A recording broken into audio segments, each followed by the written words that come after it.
Okay, here we have the next little project to work on for a little while. Ford 6610. This does not belong to me, this is an outside job. The problem with it is it doesn't steer. The orbital unit is it's leaking quite badly actually. You can kind of see it. It's leaking down through the bell housing of the gearbox and down through the little split pin that's in the bottom of the bell housing, and it's leaking down onto the floor, and you can't keep steering fluid in it, and even if there is fluid in it, it does not transfer any motion to the wheels whatsoever. So yeah, if it was a super cute cab it wouldn't be such a big deal. You can very easily, I should just not fix the 7810 because it's been used as a reference to fix other tractors all the time. On a super Q cab, your orbital unit is right there, and it's very easy. Well, it is not very easy to get to, especially when all the panels are off, but it's a lot easier to get that one out than it is on. It's a lot easier to get one out of a super Q cab than it is on an AP cab. I asked Facebook what's the best way to go around it, and half the people said take off the cab. My mechanic lad who has done this before says the easiest thing to do is split the tractor, and once you have it split, it is right there looking at you. And the book, the manual, says it comes out through the side of the dash. Now, it's really hard to take it out through the side of the dash, so I probably will end up having to split the tractor. But look, I'll try it out this way first, and we'll see how far we get. Yeah, and there's also very little hydraulic power in the tractor, so either that priority valve that's underneath there, that cover, is stuck, or the pump is worn out, or maybe the engine mounted pump is worn out. There's the hydraulic pump out of the 7810 that was absolutely completely finished. It wasn't putting up any pressure at all. Well, half the pressure it should have been putting up, I'd say. And so yeah, and it has another oil leak at this side of the gearbox. I'm guessing that this has something to do with the loss of oil pressure, given that it's just below the priority valve. So that's just a guess, I could be wrong. So yeah, that's about it. That is the next project. That'll keep me going for a week or so, hopefully. I might mention as well, you might notice the camera is a little bit different this time. That's because my GoPro of 8 years at least, maybe 9. Last night I thought it finally decided to give up the go, but it has actually started working again now this morning. So I just borrowed this camera for the time being, but I might switch back to that one now because that's a little bit more sturdy than this camera. This is kind of not a professional camera, but it's like a bit of a more, it's a little bit more professional than a GoPro anyway. But I'm gonna put this back in its box now and start working, and the next time I come back I'll be using the same old GoPro. Yeah, my GoPro started working perfectly again, so that's quite good. But yeah, that's it split there now.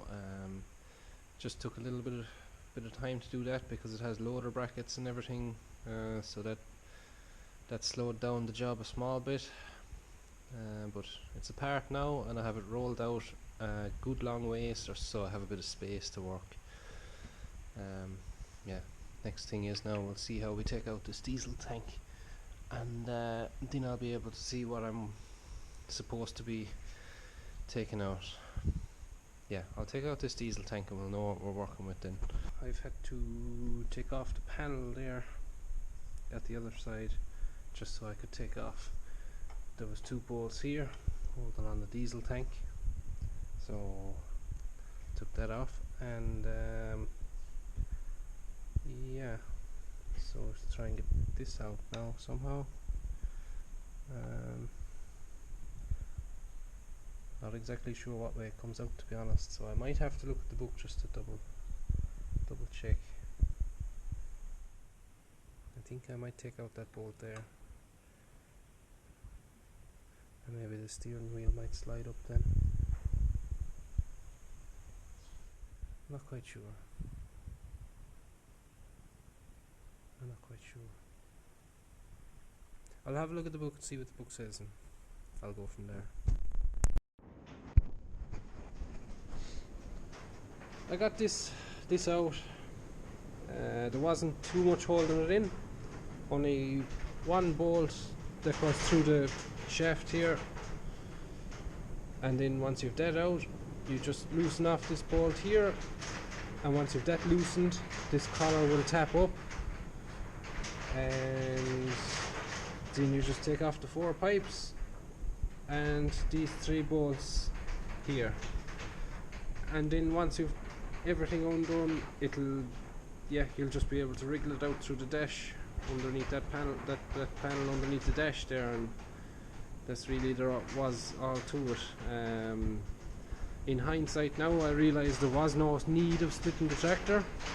It would have come out through the dash if I'd spent an hour, crawling around on the floor, but yeah, I just didn't know, because as I say, it's my first time doing this again, so yeah, I'll know for the next time that I don't have to go to all this trouble. But I wouldn't have known that if I didn't take it apart and see it, so yeah, a learning experience.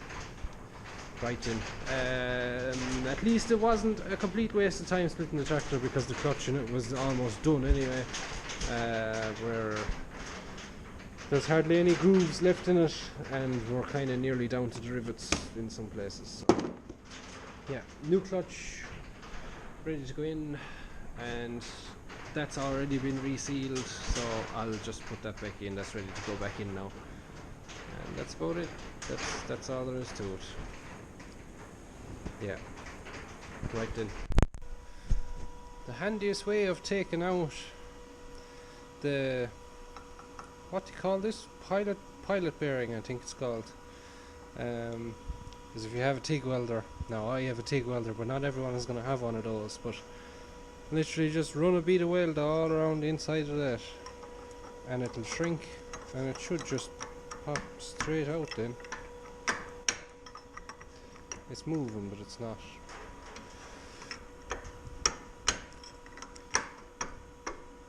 I might need 2 hands. I'll just leave this here.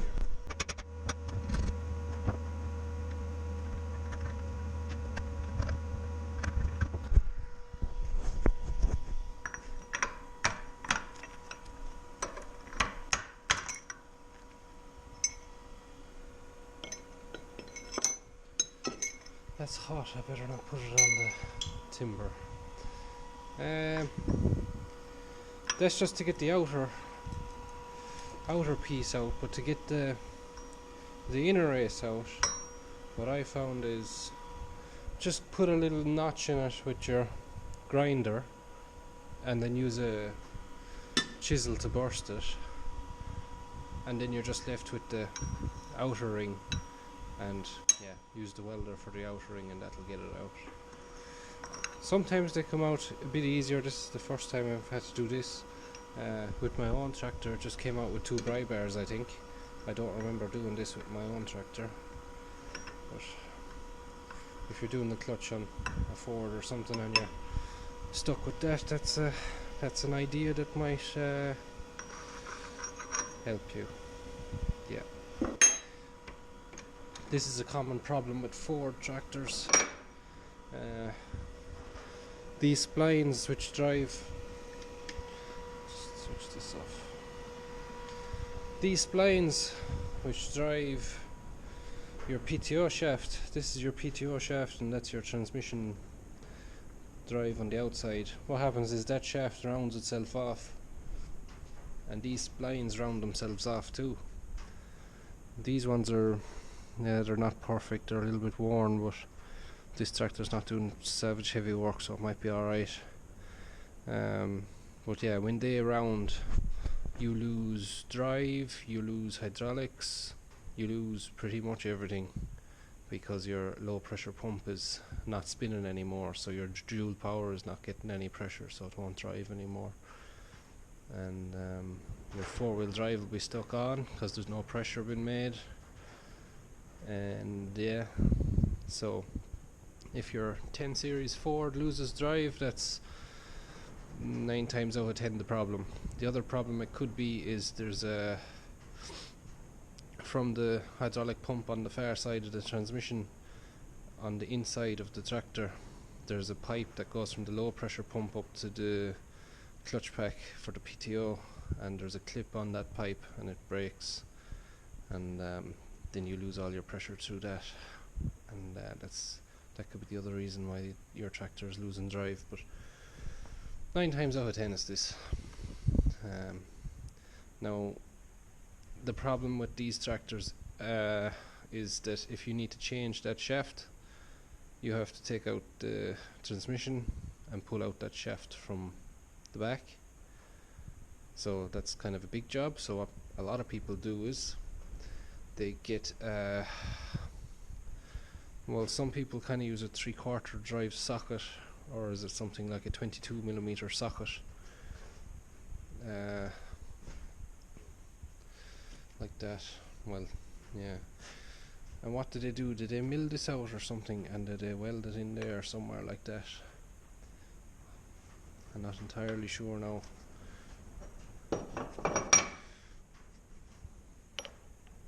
Do they drill it out and weld in that socket in there somewhere? And then what they do on the shaft is they just take their grinder and they just put 6 flats on the shaft with their grinder, and that'll get you by without taking the shaft out of the gearbox to change it. But good point about Sammy tractors is, if the same thing happens on your Sammy tractor and that shaft rounds off, which has been known to happen on them as well, what you do is you get your hammer, you give that shaft a whack, and what happens is there's a roll pin that goes through that shaft on the back end of the gearbox.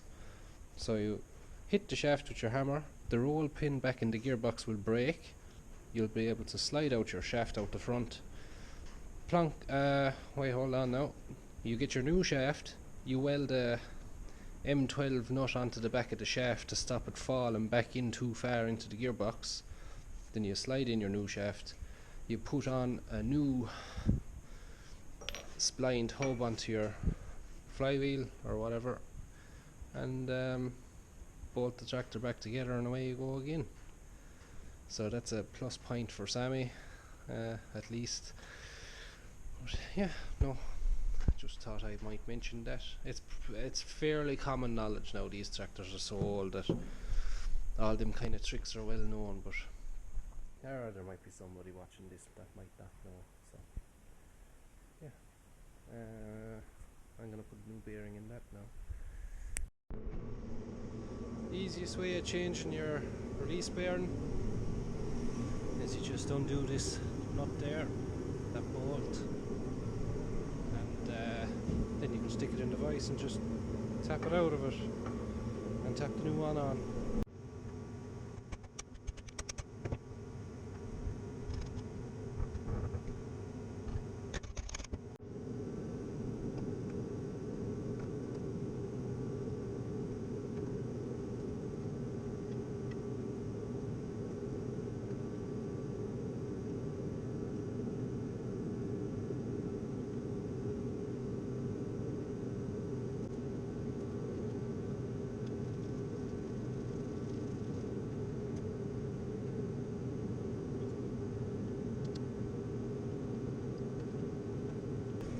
Okay, I might take back some of what I have said.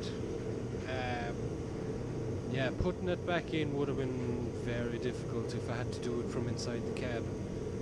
Yeah, that would have been quite difficult actually. So I don't know, it probably was worth splitting the tractor after all. Yeah. Anyway, I'll still haven't put this clutch back on. I better do it now. Yeah. I just thought I'd mention that because yeah, It feels simple enough when I'm doing it here from this side, but I can imagine, yeah, that would have been a struggle if I had to do it from the other side. Anyway, I'm repeating myself now. I'm going to stop.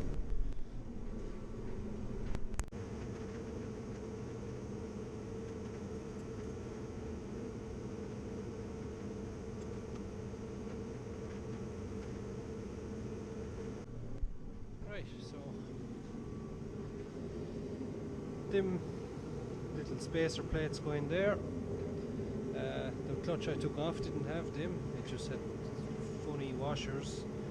They almost look like a homemade job, but usually there's these kind of spacer plates, and that's fine. The splines on the clutch plate, they point that way. There's kind of a raised side to the clutch plate, and that's what goes back into the gearbox. I probably should have said that. Oh, I can show you on the other one. Well, this is at least on a Ford anyway, so see the way this is kind of flat, this is kind of protruding out a small bit. This protruding side is what goes into the gearbox, like that. So I got that wrong once before on the Sammy, then we had to split it again and put it back together. It's only fun the first time. What else was I going saying? Oh yes, the big problem with clutches is the clutch plate can kind of fall around inside there, and that has to be lined up exactly center in the middle there. So as you're tightening down these, the pressure plate will clamp onto the friction material and it'll hold it in place, but you just have to make sure it's dead in the middle so that it'll line up with the spline on the gearbox. So you could be trying to roll the tractor back together, and if you're out the smallest little bit, the tractor will not roll back together. That went back together handy enough. Took three of us about 15 or 20 minutes just to get it back together. Just making slight adjustments to the jack stands here and a little bit of wriggling, and went back together handy enough. So all that's left to do now is put on this pump and those pipes and a few wires, and that should be that. We'll see if the steering works. Okay, I think I have everything attached that I need to get attached just to start it and see did we fix the steering. I have the fuel filter changed, so hopefully it doesn't get airlocked or anything silly like that. Yeah, we'll just start it and see how many leaks we have, because anytime I touch stuff starts leaking. Has oil in it. I'll have to put an oil in that. Yeah, we'll have a look and see what happens.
steering is sorted. It was just a bit of air in the lines, that's all it was. So that's that end of it sorted. I did make one mistake. I forgot to put the wire back on the diesel tank for the sender unit before I put the tank back in, but I can't get to it now, so his diesel gauge doesn't work. But I don't think that's a very big problem, to be honest. There's something leaking here too, I think. This tractor will only be used to throw in a bale every now and then anyway, that's all it'll be used for, so I don't think it'll work in diesel gauge. A bit on the list of high priorities to fix. Now it was fixed when it was, I'm not sure actually if it was working before or not, but it's definitely not working now because I disconnected it and forgot to connect it back up again. So that's that half of the tractor kind of sorted out. We'll try and figure out what's wrong with the hydraulics next. 2,500 psi. I must go and check the book and see what that should be.